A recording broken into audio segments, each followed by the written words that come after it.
Good morning everyone. Ako si Forester Joel Aurelia from the Ecosystems Research and Development Bureau. Specifically, the center is the Forest and Wetland Research Development and Extension Center, nakabase sa Bislig, Senior Science Research Specialist. So first of all, magpasalamat ko sa Tao Foundation in partnership sa mga tribal communities nga nag-develop ug aning endeavor, no, kining ato ang pag-preserve sa kinayahan, especially on peatland and planting of some indigenous tree species, no. So happy ko nga naabot ko dinhi ug nakita ang unsa ang kakugi sa atong mga kauban o mga partners sa pagprotekta sa kinayahan, no.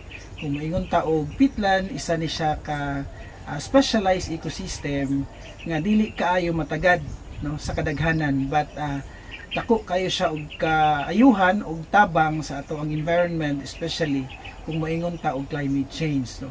Dako kayo siya og dako kayo siya role, no, ang atong mga peatland areas in terms of biodiversity conservation.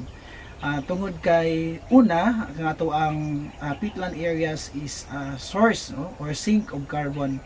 So isa kini sa mga dako kayo nga istorya, dako kay nga pag naghisgutan, no, tali sa mga conservation or environmentalist conservation because kini siya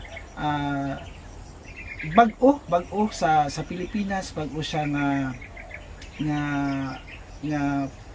maingon nato nga bag-o sa pandungog pero existing diya sa atong